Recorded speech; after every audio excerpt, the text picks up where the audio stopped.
అందరూ పరిశుద్ధ గ్రంథాలు తరచి యోహాను సువార్త 2వ అధ్యాయము 13 నుండి దేవుని వాక్యాన్ని చదువుదాం. సరే, యోహాను సువార్తలో ఒక వృత్తాంతాన్ని మనం చదివాం. యేసు క్రీస్తు ప్రభుల వారు ఒకసారి దేవాలయములోనికి వెళ్ళాడంట. దేవాలయంలో ఎడ్లను, గొర్రెలను, పావురములను అమ్మవారిని, రోకలు మార్చువారిని చూడండి. దేవుడు ఊహించింది వేరు దేవాలయం గురించి, ఆయన ఉద్దేశం వేరు, చూసేసరికి కనిపించింది వేరు. దేవుని మందిరము దేవుడు కోరుకున్నటువంటి పరిశుద్ధమైన సన్నిధి. అక్కడ బలులు స్వీకరించబడతాయి, అర్పణలు స్వీకరించబడతాయి. అర్పణకు బలికి చాలా వ్యత్యాసం ఉంది.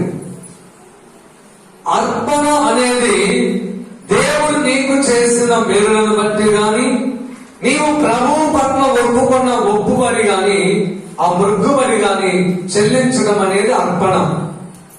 అది కృతజ్ఞతగా చెల్లించేది.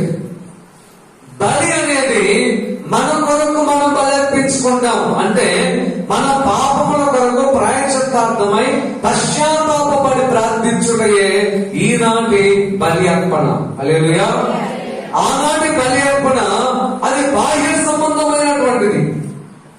నేను ఒక నరహత్య చేశాను, లేదా ఒక వ్యభిచారం చేశాను, లేదా ఒక దొంగతనం చేశాను, ఏదో చేయకుండా ఒక పని చేశాను, నా స్తోమతకు తగ్గట్టుగా గొర్రె పిల్లను, లేకపోతును, లేకపోతే పొట్టేళ్లను, ఒక ఎద్దును బలిస్తాను నేను.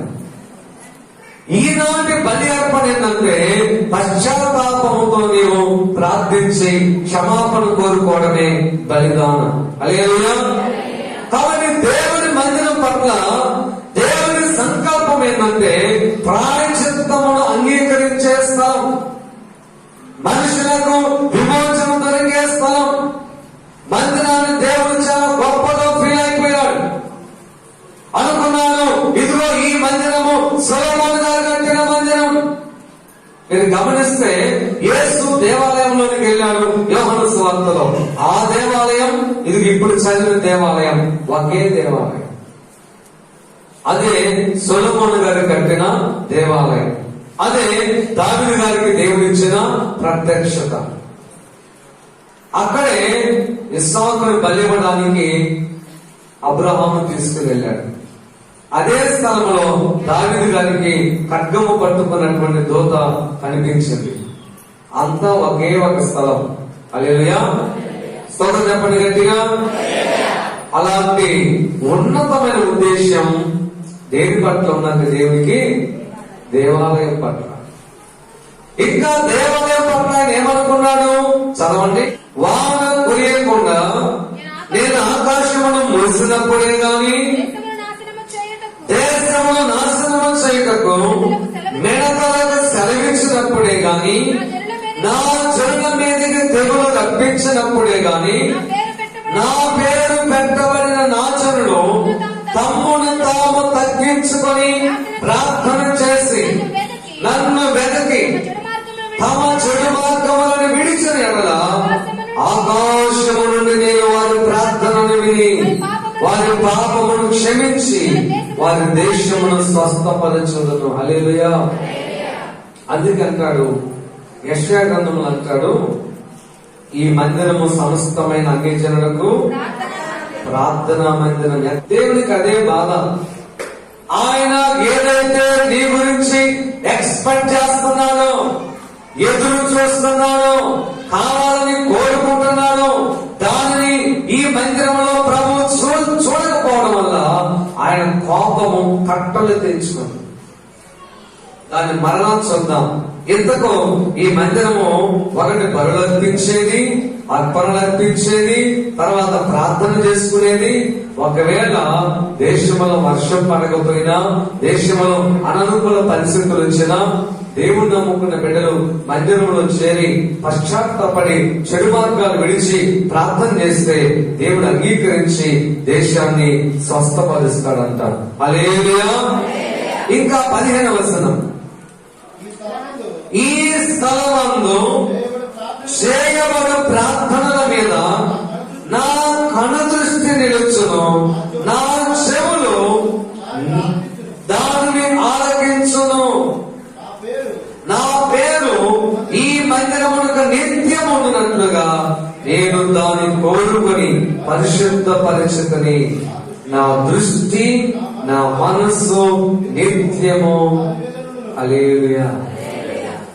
మందిరం మీద ఉంటుందంట ఆయన దృష్టి, ఆయన మనస్సు నిత్యము ఉంటుందంట. నిత్యం అంటే ఎల్లప్పుడు. అంటే యేసు ప్రభు కూడా నిత్యుడు, ఎల్లప్పుడు బ్రతికి ఉండేవాడు ఆయన. కనుక ఆయన దృష్టి కూడా ఈ మందిరం మీద ఎల్లప్పుడూ ఉన్నదంట. ఎంతగా ఈ మందిరం పట్ల దేవుడు ఆశ కలిగి ఉన్నాడు, ఎంతగా ఈ మందిరం పట్ల దేవుడు కోరుకున్నాడు. కానీ యోహాను సువార్తలోకి వెళ్ళి చూసేసరికి ఆ మందిరం ఆయన ఊహించిన దానికంటే రివర్స్ లో ఉంది. ఒకసారి 1వ దినవృత్తాంతముల గ్రంథము 29వ అధ్యాయము 1వ వచనం ఒక్కసారి చదవండి. చదవండి. సెలవిచ్చను. లేత ప్రాయము గల బాలుడై ఉన్నాడు. కట్టబో ఆలయము మనుష్యునికి కాదు, దేవుడైన యెహోవాకే కనుక ఈ పని బహు గొప్పది. నేను బహుగా ప్రయాసపడి నా దేవుని మందిరమునకు కావలసిన బంగారపు పనికి బంగారమును, వెండి పనికి వెండిని. ఏమన్నాడు అక్కడ?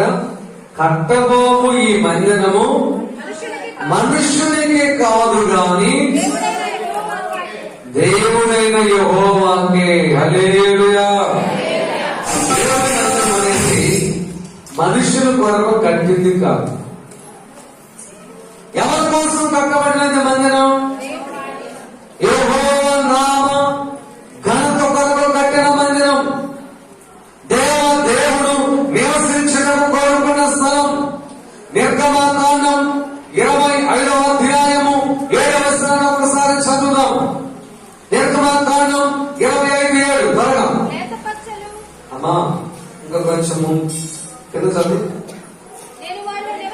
అది నేను వారిలో నివసించినట్లు వారు నాకు పరిశుద్ధ స్థలమును నిర్మించవలెను. హల్లెలూయా. అంటే మందిరము పరిశుద్ధమైనదిగా ఉండాలని కోరుకున్నాడు. ఆ మందిరంలో ప్రార్థన జరగాలి, బలులు అర్పించబడాలి, మొక్కుబడులు చెల్లించబడాలి, దేవుడు నివసించాలి, దేవుని కనుదృష్టి అక్కడ ఉంటుంది, నిత్యమైన దృష్టి దాని మీద పెడతాడు. ఆయన శివుడు కూడా రెక్కించి అక్కడ చేసే ప్రార్థన వైపు తిప్పుతాడు. ఆయన తన మహిమార్థమై కట్టుకున్నాడు మందిరం. ఈ స్థలాన్ని నేను కోరుకున్నాను అని చెప్పాడు యేసయ్య మందిరాన్ని. నిర్గమకాండంలో మోషేకి చెప్పాడు, ఇది పరిశుద్ధంగా ఉండాలి, నేను నివసించడానికి పరిశుద్ధమైన ఆలయాన్ని నిర్మించండి చెప్పాడు. హల్లెలూయా. ఇప్పుడు ఒక్క మాట, అంతగా మందిరం పట్ల దేవుడు దృష్టి పెట్టినప్పుడు అదే మందిరం మీద నీవు కూడా దృష్టి పెడితే అసలు నీకెంత దీవెన. ఆ మందిరం మీద నీ కనుదృష్టి నిలిపి నీ హస్తాలతో పనిచేసి నీ యొక్క కష్టార్జితాన్ని వెచ్చించి ఆ మందిరం కొరకు ఓడవడం, దుమ్ము దులపడం, పరిచయం చేయడం, శుభ్రం చేయడం, ఏదో ఒకటి ఆ మందిరంలో నువ్వు చేసుడు.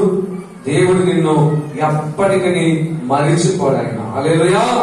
ఎప్పటికీ మర్చిపోడు. దేవుడు ఆశించింది వేరు, కనిపించింది వేరు.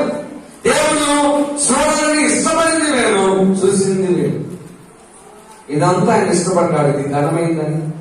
అక్కడ నా చెవులు ఉన్నాయి కదా, అక్కడ నా దృష్టి ఉంది కదా, ఒకప్పుడు అక్కడ బలి అర్పణ ఉంది కదా, నేను అంగీకరించేవాడిని కదా, ఇది ఘనమైన మందిరం కదా, ఎన్నో ఊహించాడు. తీరా చూస్తే అక్కడ ఏముంది? ఒకసారి యెషయా గ్రంథం 52:11 కూడా ఒకసారి చదవండి.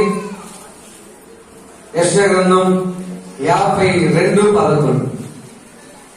పోవుడి అది నుండి వెళ్ళుడి, అపవిత్రమైన దేనిని ముట్టకుడి, దాని యొద్ద నుండి తొలగిపోవుడి.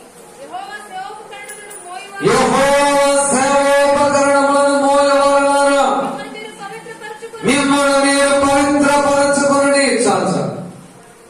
దేవుని మందిరాన్ని ప్రభు అంత ఘనంగా చూసి దేవుని మందిరములో ఉన్న పనిముట్లను కూడా మోసే వారి పట్ల కూడా అంత ఘనంగా ఊహించాడు ఆయన. హల్లెలూయా. ఇప్పుడు దేవుని మందిరం ఇది ఉందండి, ఇది ఘనమైందే. ఈ దేవుని మందిరములో సేవోపకరణాలు ఉన్నాయి. ఇది ఒక ఉపకరణం, ఈ పోడియం. దీన్ని అలంకరించడం, శుభ్రం చేయడం, తొడవడం. తర్వాత బ్రహ్మక ఉపకరణం, వాయిద్యాలు, మైక్ సెట్. ఈ మందిరంలో ఉన్న ప్రతి వస్తువు సేవోపకరణం, దేవుని కొరకు ఉపయోగపడే ఒక చెప్పండి వస్తువు. వాటిని ముట్టుకునేటువంటి వ్యక్తుల పట్ల కూడా ఎంత ఎక్స్పెక్ట్ చేశారో చూడండి దేవుడు. యెహోవా సేవోపకరణములను మోయవారలారా మిమ్మల్ని మీరు పవిత్రపరచుకోండి. ఇక మనకి కీర్తన గ్రంథంలో చూస్తే మందిరం పట్ల దేవునికి చాలా మంచి ఉద్దేశాలు ఉన్నాయి. టూకీగా చూద్దాం, టైం అయిపోతా ఉంది. 9వ కీర్తన ఒకసారి చదువుదాం.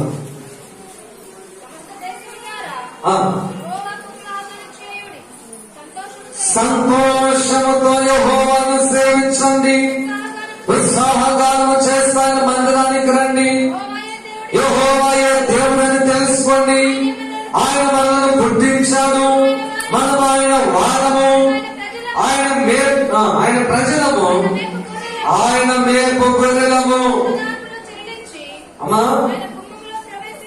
ఏంట్రా? కృతజ్ఞతార్పణను చెల్లించి ఆయన గుమ్మములో ప్రవేశించుడి. కీర్తనను పాడుచు ఆయన ఆవరణములలో ప్రవేశించుడి. చూడండి, మందిరం కొరకు ఆయన ఎంత గొప్ప ఉద్దేశం కలిగి ఉన్నాడు. చూడండి, మందిరానికి వచ్చినప్పుడు మీరు ఉత్సాహంగా రావాలి, ఎందుకంటే అక్కడ నేను ఉంటాను కాబట్టి. మందిరానికి వచ్చినప్పుడు కృతజ్ఞతార్పణలు మీరు చెల్లించాలి. నేను దేవుడని మీరు గుర్తించాలి. అక్కడ నేను మిమ్మల్ని పోషిస్తాను. దేవుని యొక్క వాక్యం వచ్చాక చాలా సింపుల్ చిట్కా ఏంటంటే, రోజు మందిరం దగ్గరికి వచ్చుకోండి సార్. బుధవారం రండి, శనివారం రండి, ఆదివారం రండి. మిగతా రోజు ఆయన మందిరం దగ్గరకు వచ్చి కొద్దిగా ప్రార్థన చేసుకున్నారు. అసలు ఆశీర్వాదం చూడండి.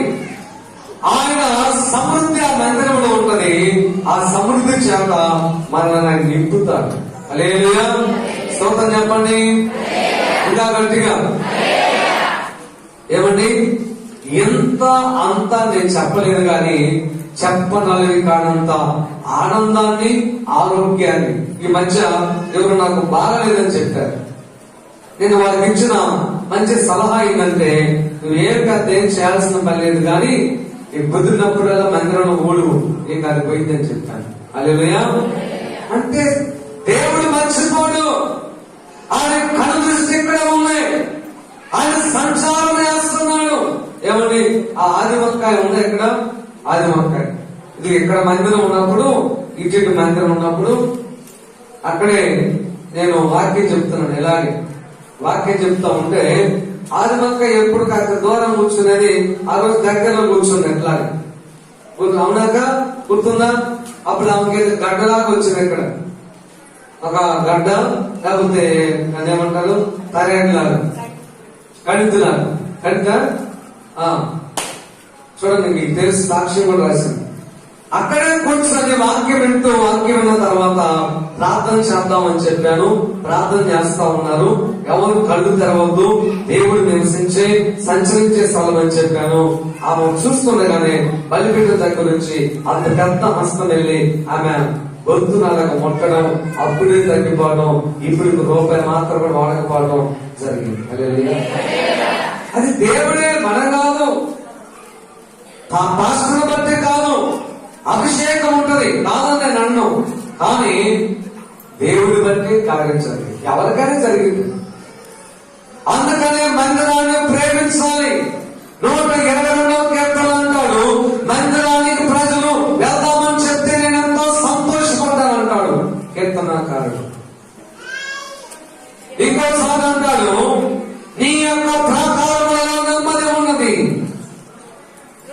యెరూషలేమా నిన్ను ప్రేమించేవారు వర్ధిల్లుతారు అంటాడు. 122:6 యెరూషలేము యొక్క క్షేమము కొరకు యెరూషలేము యొక్క క్షేమము కొరకు ప్రార్థన చేయుడి. యెరూషలేమా నిన్ను ప్రేమించేవారు వర్ధిల్లుతారు. హల్లెలూయా. ఇంకొక మాట కూడా ఉంటుంది, 82:84 అంటాడు, ఇదిగో నీ మందిరము ఆవరణములను చూడవలన నేనెంతో 2 యెహోవా మందిర ఆవరణములను చూడవలనని నా ప్రాణము ఎంతో ఆశపడుచున్నది. హల్లెలూయా. నిన్న నేను మందిరం దగ్గరకు వస్తా ఉంటే మన యవనస్తులు ఆ చెట్లు పాదులు డేవిడ్ ఎవరెవరో పాదులు తీసి చేస్తా ఉన్నారు. చాలా సంతోషపడ్డాను నేను. తర్వాత ఎవరో చెప్పాను, వెనక పెయింట్ చేస్తున్నాడు శ్యామబాబు అని. నేను చెప్పలు ఇవన్నీ, ఎవరు నీకు చెప్పవలసిన పని లేదు. మందిరం అనేది ఒకరికి సంబంధించినటువంటిది కాదు. మందిరం అనేది సృష్టికర్త దేవుడు నివసించే స్థలం. హల్లెలూయా. ఆయన మందిరంలో నువ్వు పనిచేసి చూడు, నీ ఆరోగ్యం ఎంత బాగుంటుంది.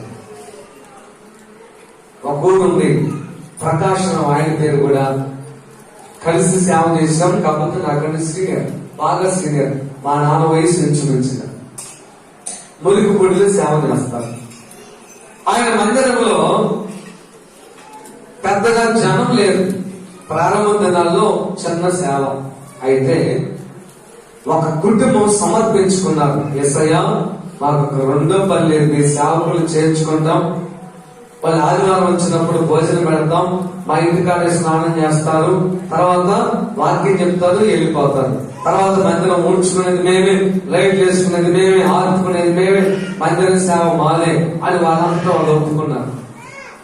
ఇక ఎప్పుడు కొన్ని సంవత్సరాలు అలాగే చేశారు. వాళ్ళకి పిల్లలు లేదు. పిల్లలు లేకపోతే అందరూ అన్నారు, ఎంత చేస్తున్నారు, మీకు ఏమన్నా దేవుడు ఒక నలుసునని ఇచ్చారా? నిరుత్సాహం వచ్చే వాళ్ళు ఉంటారు. ఏ రంగంలోనైనా నీ యొక్క జర్నీ సాఫీగా జరగకుండా అడ్డుబండల ఆటంకాలు, స్పీడ్ బ్రేకర్స్ ఉంటాయి. వాటిని నువ్వు గుర్తించగలిగినప్పుడే నువ్వు గమ్యం చేరగలుగుతావు. హల్లెలూయా. లేకపోతే ఎప్పుడు కూడా నీ గమ్యాన్ని నువ్వు చేరుకోలేవు, నీ యొక్క ఆశను నువ్వు నెరవేర్చుకోలేవు ప్రియ సంగమా. అందుకని ఆ వాళ్ళు ఏం చేశారంటే ఎవరి మాటలు పట్టించుకోకుండా చేస్తానే ఉన్నారు. సంవత్సరం చేశారు, 5 సంవత్సరాలు చేశారు, 10 సంవత్సరాలు చేశారు. మందిరాన్ని హత్తుకున్నారు, మొత్తం వాళ్ళే చూసుకున్నారు. దేవుడు ఒక్కసారి వారి పట్ల దయ చూపించాడు. ఎలా చూపించాడంటే దెబ్బకి పుట్టాడు. 2 అబ్బాయిలు ఏకదమ్ముగా కవల పిల్లలు పుట్టారు. అయితే హల్లెలూయా. మళ్ళా 2 సంవత్సరాలు దేవుడు జ్ఞాపకం చేసుకుని ఏకదమ్ముగా ఒక 2 పుట్టారు, 4 మగపిల్లలు. ఆయన తలుసుకుంటే ఏముందండి, ఆయన ప్రణాళిక. వాళ్లకు అలాంటి సాక్ష్యం ఇవ్వాలని అనుకున్నాడేమో. ఎందుకు ఇలా జరిగిందని మనం దేవుడికి ఎప్పుడు ప్రశ్న వేయకూడదు. కనుక ఈ సంగమా మందిరంలో అంత గొప్ప దీవుని ఉంటుంది. ఒకసారి 1వ కొరింథీ పత్రిక 3వ అధ్యాయము 16వ వచనాన్ని ఒకసారి చదువుదాం. 1వ కొరింథీ పత్రిక మీరు దేవుని ఆలయమై ఉన్నారని, దేవుని ఆత్మ మీలో నివసించుచున్నాడని మీకు తెలియదా? ఎవరైనా దేవుని ఆలయమును పాడు చేసిన యెడల దేవుడు వారిని పాడు చేయను. దర్శాలంతే. ఏ ఆలయం అండి? కేవలం 4 గోడల మధ్య ఉన్న ఈ ఆలయం కాదు. కేవలము 4 స్తంభాల మీద నిర్మించిన ఆలయం మాత్రమే కాదు. అసలైన ఆలయం ఈ దేహం. హల్లెలూయా. ఈ దేహమే దేవుని ఆలయం. దేవుడు చెప్పాడు, ఈ ఆలయమును ఎవరైనా పాడు చేసినలా నేను వారిని పాడు చేయగలను. గుర్తుపెట్టుకొని 2 కరెక్టే. సిమెంట్ తో ఇటుకతో నిర్మించిన ఆలయం జోలికి వచ్చిన దేవుని ఆత్మ నివసించేటువంటి ఆత్మరూపమైన ఈ దేహమైన ఈ ఆలయమైన సరే ఈ రోజులు వచ్చిన దేవుడు ఖచ్చితంగా రివెంజ్ తీర్చుకుంటాడు. దేవుడు ప్రతీకారం తీర్చుకుంటాడు. దేవుడు ఒప్పుకోని ప్రియ సంగమా. ఒక ఆయన అన్నాడు, ఆయన పేరేందో మర్చిపోయాను, క్రైస్తవ్యం అనేది ఈ భూలోకంలో లేకుండా చేస్తానన్నాడు. తర్వాత బైబిల్ ముద్రించేటువంటి దేవాలయముగా ఆయన ఇల్లే మారిపోయింది. హల్లెలూయా. ఎలాగో తెలుసా, ఆయన తన కుటుంబం కారులో ప్రయాణం చేస్తున్నారు. ఆ కాలంలో బలమైన యాక్సిడెంట్ అయి రక్తపు మొద్దగా మారిపోయారు. ఆ ఇల్లు పంటను కూడా ఎవరు రాలేదు. ఎవరి ఎదుట ఏలు పెట్టి చూపించి నిన్ను నీ సేవను ఈ క్రైస్తవ్యాన్ని నాశనం చేస్తామని చెప్పాడు. ఆ పాస్టర్ ఇలా ఇల్లు కొన్నాడు. అక్కడే బైబిల్ నీటికి ముద్రించడం జరుగుతుంది. హల్లెలూయా. ఎవరితోనైనా పెట్టుకో, దేవునితో మాత్రం దేవుని పనిముట్లతో. కొంతమంది తెలియక చుట్టాలు వచ్చారనుకో, ఇక్కడ కుర్చీలు తీసుకుని వేసుకుంటారు కొంతమంది. మనకాలు లేదు ఆ టైపు. ఎక్కడ కుర్చీలు తీసుకుపోయి మనం ఇంట్లో వాడుకుంటాం. ఏమంటే ఇన్ని కుర్చీలు బూజు పట్టిపోతాను, 4 కుర్చీలు ఇంటికి వేసుకోవచ్చు. నేను నా కుర్చీ ఇరిగిపోయి అని చెప్పి పోయి నేను 2 కుర్చీలు కొనుక్కొని వచ్చి ఇంట్లో వేసుకున్నాను. అందుకని దేవుడు అన్నాడు, ఇదిగో ఈ దేహము నా యొక్క ఆలయము, దీనిని పాడు చేస్తే ఈయన వారిని చూసావా. అక్కడ ఆయనకి అంత పాపం వచ్చిందో, బలలో పడేశాడు. రోగులు అమ్మే వాళ్ళ బలను త్రోసివేశాడు. ఆ ఎద్దులు విడిపించాడు. కొరడా తీసుకున్నాడు. కొరడా తీసుకుని ఏం చేశాడు చెప్పండి? ఏం చేశాడమ్మా? వాళ్ళందరినీ ఆ మందిరంలో నుంచి ఈ మధ్యాహ్న కాలం దేవుడి మందిరాన్ని పాడు చేసి ఆ అపవిత్రమైన పనులన్నింటిని కూడా ఈ రోజు నువ్వు పారబట్టాలి. హల్లెలూయా. ఈ ఆలయాన్ని పాడు చేసే త్రాగుని నువ్వు పారబట్టాలి. మధ్యాహ్నం ఈ ఆలయాన్ని పాడు చేసేటువంటి వ్యసనాలను పాల్గొంటాలి. మధ్యాహ్నం ఈ ఆలయాన్ని పాడు చేసేటువంటి సిగరెట్, త్రాగుడు, గుట్కా, ఏ విధమైన చెడైనా సరే ఈ మధ్యాహ్న కాలం నువ్వు దాన్ని పాల్గొట్టాలి.